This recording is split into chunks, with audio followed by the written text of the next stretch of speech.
En pocas horas va a presentar Francisco Gallardo aquí en este mismo escenario la segunda edición de la novela La última noche, que es la que tenemos aquí en nuestras manos, ambientada en el siglo XII, y te preguntaríamos por qué ese salto tan brutal desde tu primera novela, El rock de la calle Feria, una novela actual del siglo XX, al siglo XII, a la época musulmana de Sevilla y Marrakech. Sí, efectivamente es un cambio brusco, casi un salto sin red, ¿no? Pero me apetecía mucho contar esta historia que yo tenía en mente desde hace muchos años, desde que investigaba la medicina en Al-Ándalus, que la investigué al principio con un tono, podemos decir, académico, hice mi tesis de licenciatura, casi mi tesis doctoral, aunque no llegué a finalizarla, y vi que poco a poco toda esa historia se me convertía en un material narrativo. Estaba pidiendo, por decirlo de alguna manera, convertirse en ficción. Y bueno, yo la considero tan mía como la otra. Lo que pasa es que yo soy partidario de que el estilo de cada novela obedezca fielmente al tema, no al autor. Siempre la pregunta es qué de la personalidad del autor se refleja en cada novela. Evidentemente El rock de la calle Feria era una novela actual de la música, de los ambientes de los años 70, del rock andaluz, de la Sevilla aquella. Claro, la Sevilla musulmana, el Marrakech musulmano, ¿qué tiene de Paco Gallardo? Pues también tiene, bueno, en concreto Sevilla, yo he paseado para escribir esta novela muchísimo por lo que sería el recorrido de la Sevilla Almohade, o el perímetro de la Sevilla Almohade. Me la he imaginado, la he recorrido en un sentido, en otro, y viajé a Marrakech, estuve casi una semana localizando, por decirle una cosa, lo que yo ya pensaba contar, ¿no? Entonces sí son dos ciudades que a mí me parecen muy literarias. De hecho, en la literatura, en Marrakech, por ejemplo, Elías Canetti tiene un libro precioso sobre Marrakech, se llama Las voces de Marrakech. Anais Nin se ocupó de Marrakech. Sevilla también es una ciudad muy literaria, ¿no?, como tema. Entonces, en cierto modo, las dos ciudades, para mí, que se parecían mucho en aquella época, fueron referentes, casi personajes de la novela, más que escenarios. En la primera novela, El rock de la calle Feria, hablábamos de un guión auténticamente cinematográfico, incluso hago de la posibilidad. Hoy vuelvo a insistir también en que La última noche, a medida que la vas leyendo, te vas metiendo tanto en la historia que parece pues como una historia, una película de las mil y una noches. Sí, a mí me gusta mucho la narrativa árabe contemporánea, y incluso la narrativa, podemos decir, la novela más actual islámica siempre conserva, podemos decir, como un guiño, como un reconocimiento a aquellas mil y una noches que fue el comienzo de toda una tradición de literatura en el Oriente, en el Occidente islámico. Entonces yo sí, en cierto modo, le hago un pequeño homenaje, ¿no?, a esa sonoridad o ese lenguaje tan plástico que tiene la literatura árabe. Desde ese punto de vista sí he querido un poco que algunas gotitas de la novela recordaran a las mil y una noches. Y esta sorpresa de haber sido premiada con el premio Ateneo de novela histórica de Sevilla, ¿esperaba que en tan corto tiempo, en tu segunda novela, consiguiese un premio tan importante? En absoluto fue una agradable sorpresa, porque me consta que había novelas de calidad en el premio, y la verdad que hasta que no me llamaron en absoluto pensé que podía ganarlo. Yo lo presenté como una vía de salida para la novela, pero yo ya solo con publicarla estaría contento, ¿no? La escribí para publicarla, lo que pasa que coincidió con que aparecieron las bases del premio, y pensé que por qué no, y me llevé la sorpresa. Hablamos de novela histórica, pero también, claro, había que hablar entre esa frontera entre lo que es la pura ficción y la realidad, el rigor histórico. ¿Y qué de rigor histórico tiene y qué de ficción La última noche? Son dos mundos divididos, es un lenguaje, podemos decir, oculto de la novela, que se manifiesta, es decir, los datos de los varones son completamente reales, son históricos, de las crónicas de la época. Sobre todo me he guiado por las crónicas más directas, las que escribieron los propios almohades o en siglos un poquito posteriores, pero las más directas posibles. Y esas pertenecen todos a los varones de la familia Abenzoar, de Sara Abenzoar, que es la protagonista de la novela. Y los datos de Sara, de su madre, de las mujeres, son ficticios porque solo conocemos que existieron, que se dedicaron a la medicina y poco más. Entonces, porque estamos hablando de una sociedad machista quizás, ¿no? Estamos hablando de una sociedad que oculta, las mujeres pues no existen, están en un segundo plano, al igual que ocurría con la sociedad cristiana, la sociedad judía, es decir, las crónicas no recogen las huellas de las mujeres y esta novela en cierto modo lo que hace es reivindicar la historia no escrita de Sara Abenzoar, que en realidad fue una médico musulmana de finales del siglo XII que vivió entre Sevilla y Marrakech y se dedicó a las mujeres del harén del califa. ¿Y cómo es posible que un escritor como ustedes del siglo XXI y siendo un hombre pueda aventarse tanto en el alma femenina, en el alma de una mujer? Sí, eso ha sido un juego y un reto, es decir, siempre ponerse en el alma de una mujer a ver cómo interpretaba los hechos que la historia protagonizada por varones le iba ofreciendo. Y ese ha sido el reto y ha sido también lo más complicado y lo más divertido de la novela. Es decir, en cierto modo el narrador puede convertir o puede jugar a disfrazarse, en cierto modo, de mujer, como lo hacía la protagonista de hombre, para poder montar a caballo y recorrer la Sevilla y la Marrakech que le estaban prohibido recorrer de otro modo, ¿no? Una novela de muchos personajes, no sé si llamarla coral, no sé exactamente si pueda llamarse así, pero sí de muchos personajes, lo menos de más de 45 personajes, todos con nombres, digamos, extranjeros, ¿no? Islámicos. ¿De qué forma consigue Paco Gallardo que el lector, cuando empieza a leer, no deje la novela en la segunda página y podamos decir que hemos conseguido leer esa novela con bastante interés? Sí, ese era uno de los problemas que tenía para respetar y que fuera una novela histórica, respetar los nombres, por ejemplo, de los califas, Abu Yaqub Yusuf, es decir, lo que le da verosimilitud a la novela es respetar los nombres. No obstante, bueno, pues eso hay a base de recursos, podemos decir, técnicos, para irle recordando al lector quién era cada uno y para que no se perdiera. Yo creo que en cierto modo, pues la novela se puede leer sin mucha dificultad. Hablamos de una sociedad como la del siglo XII, hablamos de la mujer. ¿Cómo se pudo permitir que una mujer fuese médico en esa época? Solo se conocen en toda la historia del Andaluz dos casos, los de Sara Abenzoar y su madre, Umar Abenzoar, que también fue médico, y luego ya en la Granada nazarí, dos siglos después, bastantes años después, también tenemos constancia de una mujer que se dedicó a la medicina. Otra cosa era el curanderismo, otra cosa era las, podemos decir, parteras que ayudaban al parto, pero lo que es la medicina desde el punto de vista de la herencia griega, que tradujeron los árabes toda la herencia de Galeno, de Hipócrates, ese conocimiento científico de la medicina solo se conoce en estos dos casos. Leyendo la novela, bueno, aunque uno se transporte al siglo XII, pero constantemente también está transportado al siglo XXI, al siglo XX, al siglo XXI. Hay conceptos actualmente vigentes. ¿Qué es lo que hay vigente y qué es lo que hay diferente de una época a otra?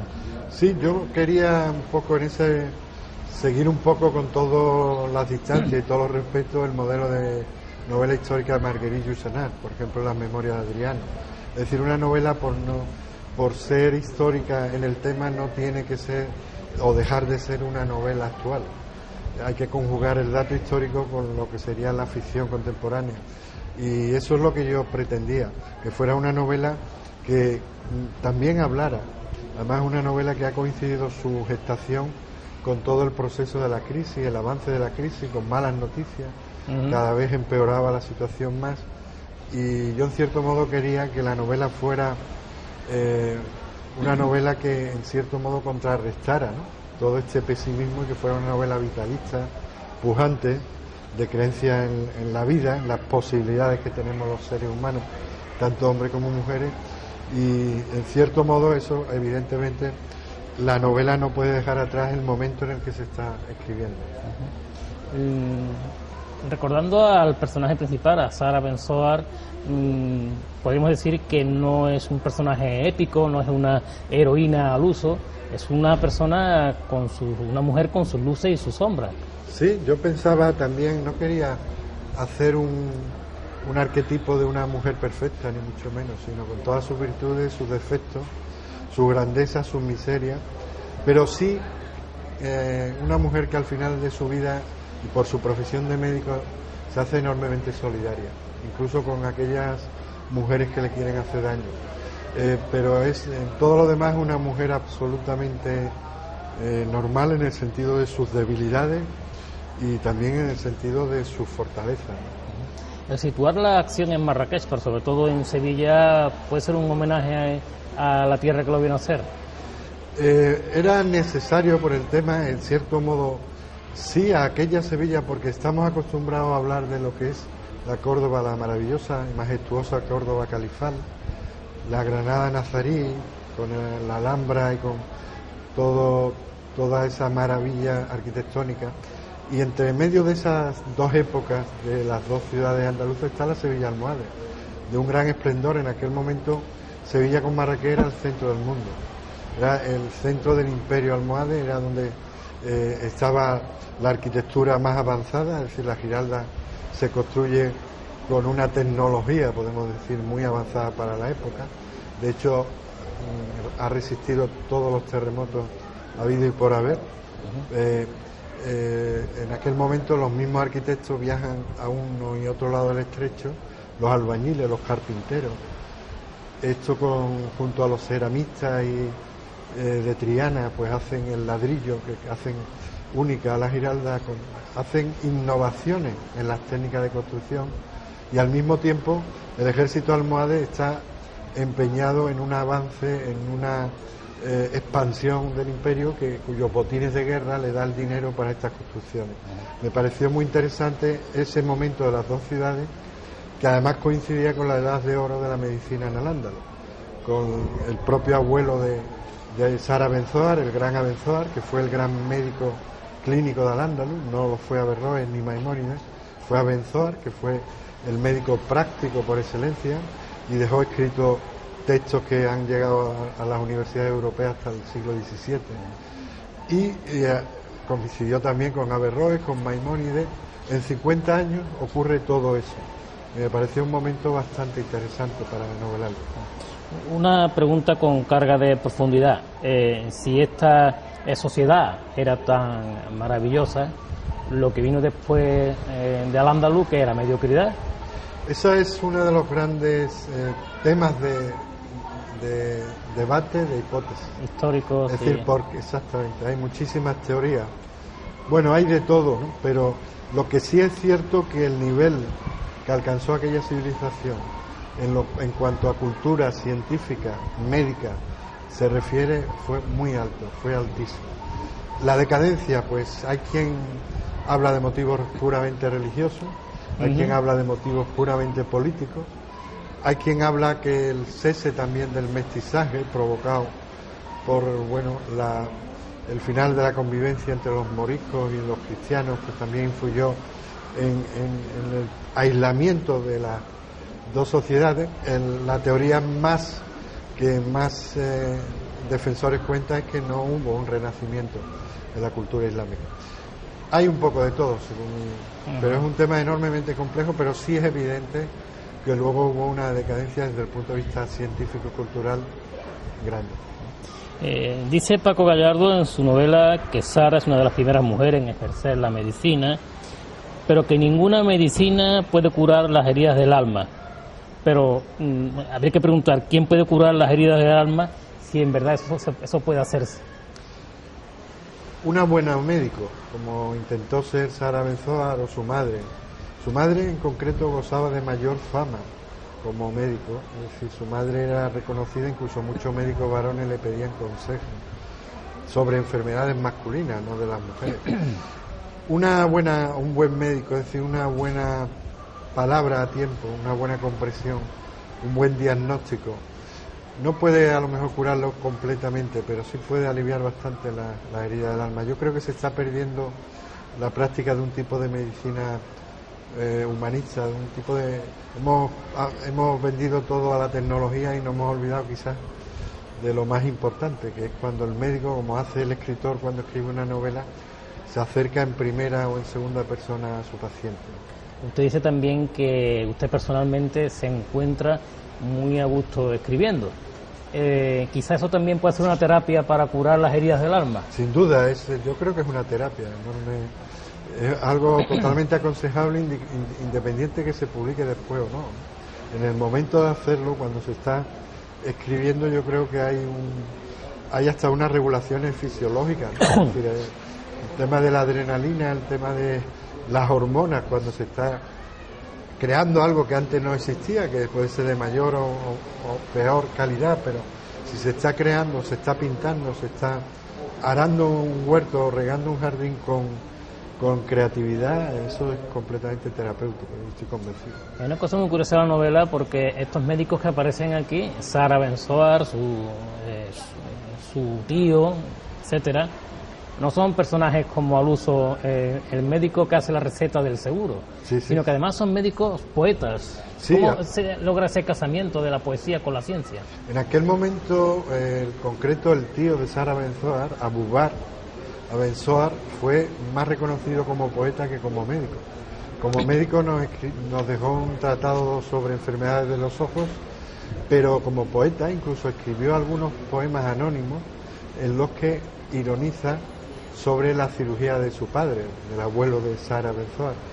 E incluso como polemista tenía fama, y se habla de que fue uno de los precursores o de los instauradores de la jarcha, de la poesía árabe, podemos decir, más autóctona de Al-Ándalus. Es cierto que sus poemas incluso están recogidos en la antología de Emilio García Gómez, de los estudiosos más importantes, y curiosamente no se habla de él como poeta y no como médico. ¿Y por qué la titula La última noche? Porque en un principio era un homenaje a un verso de un poeta palestino que es Darwin, que tiene un poema muy hermoso sobre Al-Ándalus, que en cierto modo lo recojo yo al principio de la novela, y que se interroga: Al-Ándalus en realidad ¿dónde estuvo?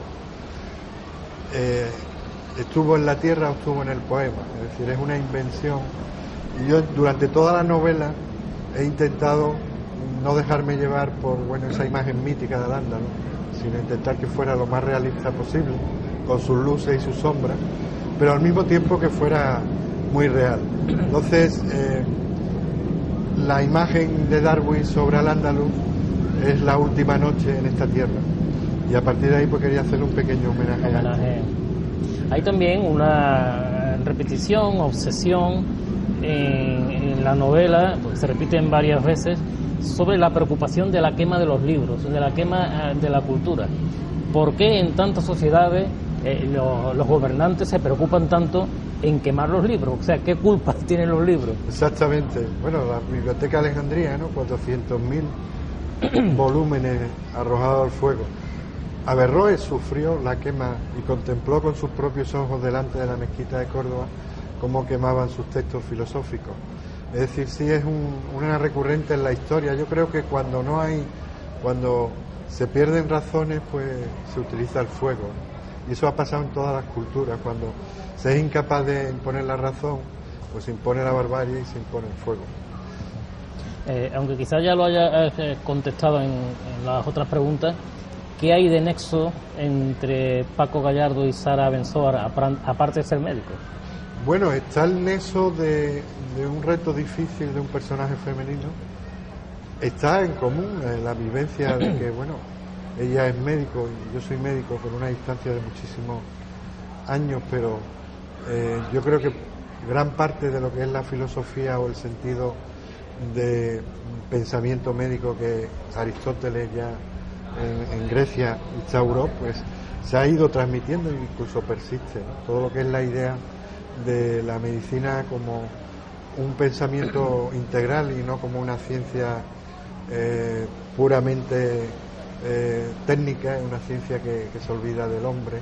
Todo eso yo creo que los médicos, en concreto Abenzoar, Maimónides y Averroes, intentaron recogerlo, tanto que Maimónides y Averroes se pasaron, entre comillas, en ese aspecto, y Abenzoa les recriminaba que se dejaran de tanto filosofía, de tanto pensamiento y se dedicaran a curar a la gente. Se habla también en la novela del ejercicio del poder, de ese ejercicio del poder que le parte el alma a los que lo ejercen y que pregunta obligada también, ¿qué paralelismo hay en ese ejercicio del poder en la Sevilla y en la Marrakech musulmana con el ejercicio del poder de hoy, de nuestra sociedad actual? Bueno, desgraciadamente hay muchas similitudes, ¿no? Es decir, vemos cómo hay denuncias por irregularidades administrativas en construcciones, es decir, el ser humano, podemos decir, en muchos aspectos no ha avanzado, las ambiciones, la lucha de poder, podemos decir, la guerra como consecuencia de puro, entre incluso facciones almohades, incluso entre gente de la misma religión. Eso es una constante en toda la historia que yo creo que no depende solo ni de la religión ni del pensamiento, incluso desgraciadamente de la cultura, ¿no? No hace tanto tiempo, que tú hablabas antes de la quema de los libros, no hace tanto tiempo se quemaron muchísimos millones de libros, miles de libros en Bagdad, y se quemaron manuscritos en el que se recogían